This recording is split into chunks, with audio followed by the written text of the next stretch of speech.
Adventist Church. Halika Lolo, Pastor. Okay. So, umpisa natin ang ating pagdasal. Pastor Ramon. Kailang lang po ako, lay pastor. Ang lisensya ko po, mananalangin, sumamba, mangaral. Hindi po ako lisensyado magbautismo. Hindi po ako lisensyado magkasal. Pero, mangaral po, lisensyado po ako. Hindi po. Tayo po kapatid pa man ang upuan ko. Kasi hindi ako makatagal na nakatagal ko.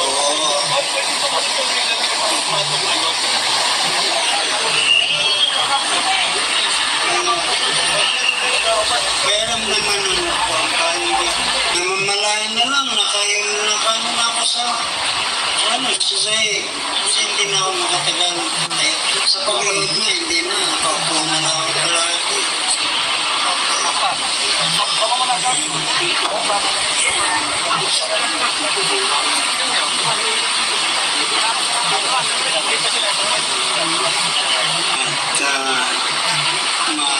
Mabagin,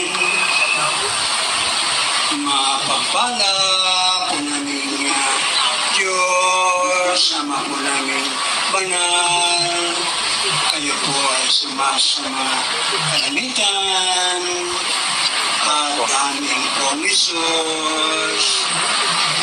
Ngayon pong panibago pong araw ng Sabat, araw po ng inyo pong Panginoon, at sa rin po namin ipinapangilin, kagaya po sa inyo, aming pong Isus, ng inyong pong mga banal na anghel, sa mga kalangitan po ngayon, kasi dahil kayo po, aming pong Isus, sa padisa po kayo, Panginoong Isus. Kaya kami po ay mga sabadista. Ibig sabihin po, pinapangilin pa rin po namin ang inyong pangarap po ng inyong Sabat. Pero kasama pa rin po yung ibang Diyos. Dahil sabi po ninyo, hindi nga kami magnanakaw. Hindi naman kami nahingilin ng Sabat. Hindi nga kami nangalo niya. Hindi naman kami nahingilin ng Sabat. Kaya, aming pong Isus, dito po kami inyong mga sabat. Sa amin tungkol po sa pananalangin. Aming pong Isus.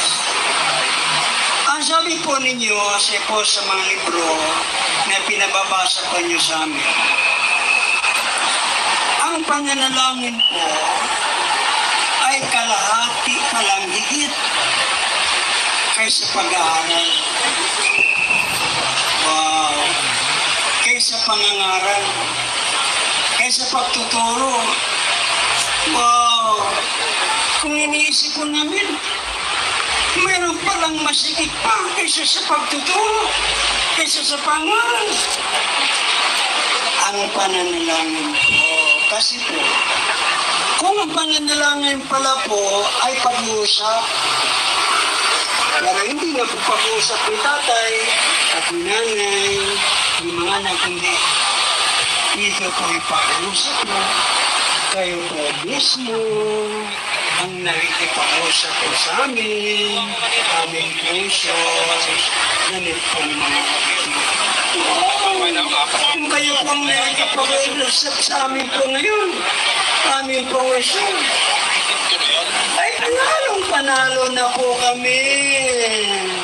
Dahil kayo pong nakikipag-usap po sa amin, ano po bang inyo sasabihin po sa amin? Ano po amin sasabihin mo, hindi po niyo sinabi. Kaya nga po mayroon kayong the Lord's. Yun po ang inyong pananalangin. Kaya ganun yun po. Alam yung pong pananalangin po ngayon. Hindi dahil gusto ng inyong pananaliswero ko. Manalangin muna. Ganito po mga oras at ang aming organizer. Ito po ang aming mga pagsasama-sama nito. Nang ibig ko nyo sabihin, tinik mo ninyo ang kanya pong sino, kung sino pong mananalangin. Gustong-gusto, lagi po kayong kausap ko. Kaya ito po kami, aming pangusap. Kung kayo po nakikipag-usap sa amin ngayon, unang-una po, ang inyo pong tinig, araw po po ng Saba ngayon. Ito po yan. Kami naman po ay narito po dito sa ITSA para po kay Inday Sara na magiging presidente po namin dito po sa susunod ng mga taon dahil po si Bongbong hindi na po niya kakayanin.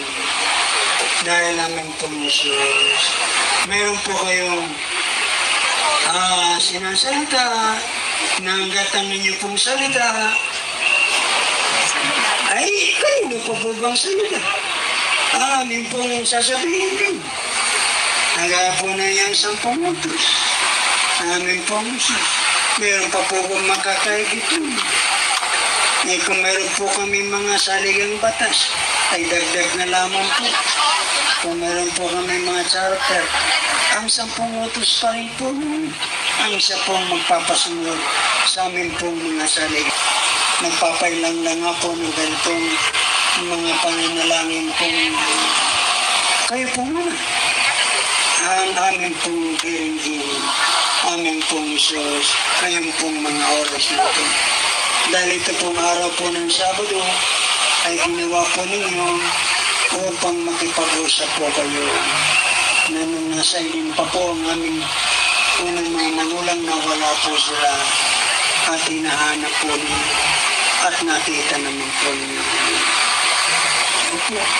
Kaya ito pong araw po ng Sabado, kung kami po ay nananalangin pong ganito, aming pong Diyos, kayo po ay kapag-usap sa amin sa pamagitan po ng inyong Holy Spirit po. Opo. Dahil ang pananalangin po ay sa inyo.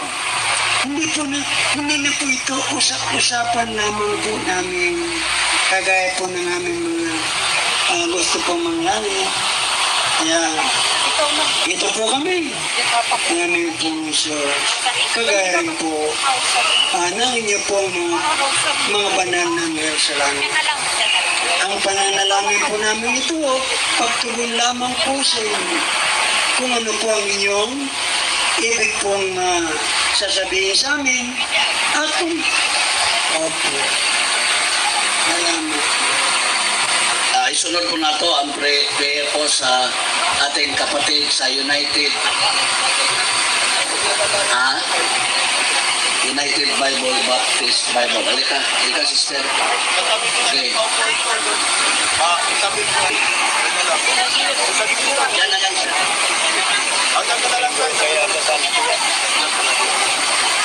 Ako po ay isang Bible Baptist Church at isang kahihiyan po na hindi kinahihiya ko po si sige. Okay, sige. Magdasal po tayo.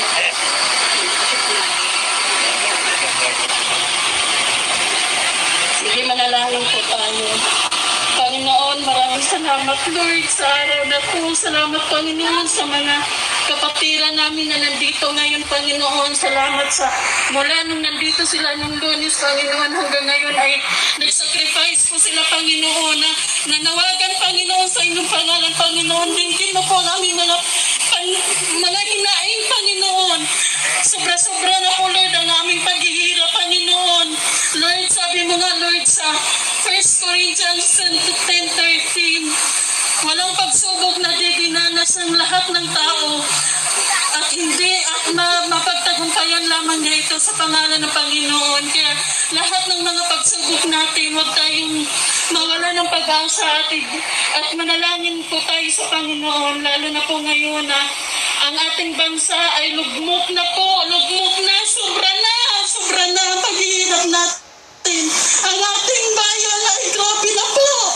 Kahit ako ay mahirap lang po ako, pero nanonood po ako ng balita. Hindi na po ako nanonood sa media, Panginoon, dahil sobra po silang napakabayan ko, Panginoon. Lord, sa YouTube na po ako at namulat po ako, Panginoon, dahil sa mga vloggers, Panginoon, na katotohanan ng kanilang mga sinasabi. Sabi nila, binanggit niya sa mga vloggers, pero hindi po, ang mga media po ay bayaran sila, bayaran.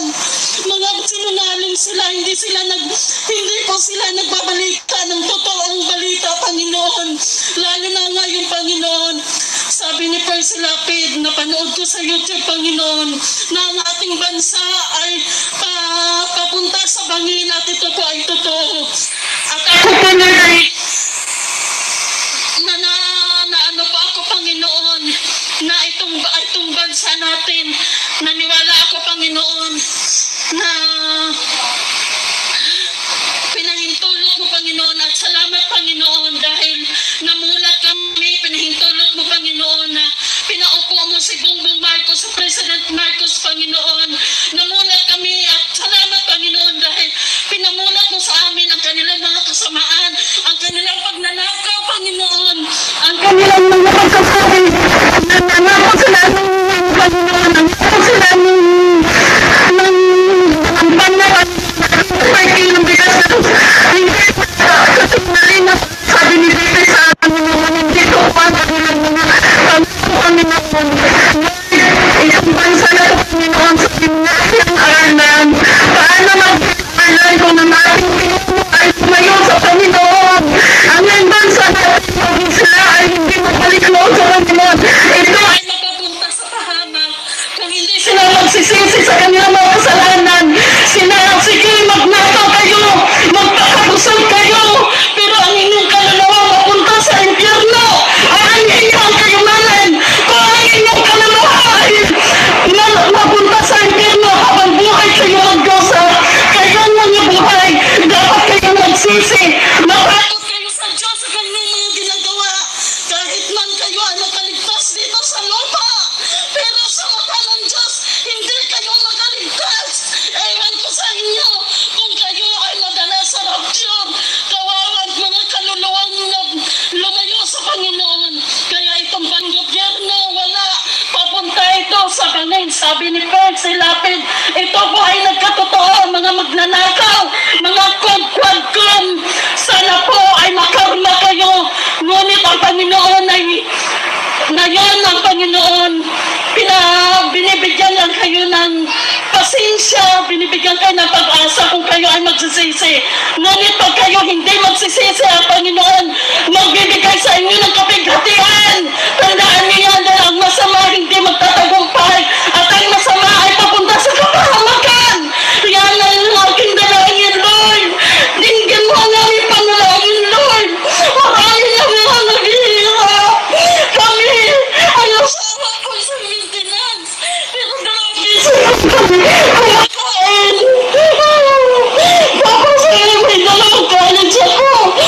Naawa ako sa mga anak ko dahil ang baon niya ang nag-aaral sa criminology, pinag-criminology sa ICCT sa San Mateo. Graduating na po siya ngayon. Kaya sabi ko sa mga anak, sabi ko sa anak ko na criminology na huwag kang magpaano sa masama pa na kung ikaw na lumakad ka sa katarangan, huwag kang kung anong sabihin nila ng masama, huwag mo silang sundin na. Kaya ang anak ko ay criminality. Pinangaralan ko. Kaya Lord, alam mo ang aming laman ng puso, Panginoon. Alam mo na marami na mga naghihirap, Panginoon. Sobra-sobra pero sila. Grabe ang kanilang pag-grabe kami, 2 beses lang kumakain, pero sila nagpakasarap sa kanilang buhay. Taxis namin ang sinisweldo namin sa kanila, mga taxis namin, pero sila nagpakasarap sila sa buhay nila. Sana sumabog ang tiyan nyo, sana makarma kayo. Minsan nanalangin ako sa Panginoon, sabi ko, Lord, hanggang kailan ang kanilang kasamaan dito sa gobyerno na to? Parusahan mo na sila, Panginoon, dahil ang aming bayan papunta na sa kapahamakan. Kaya Lord, salamat, Panginoon, dahil hindi pa rin kami nawala ng pag-asa. At ang aming pag-asa ay si Bebe Sara. Si Bebe Sara lang ang tamang naglilingkod sa taong bayan. Kaya nila sinisiraan si Bebe Sara. Pero hindi sila magtatagumpay dahil ang masama hindi magtatagumpay sa kabutihan. Ito po ang aking dalangin, Lord, sa mga kami sa pangalan ni Jesus. Amen.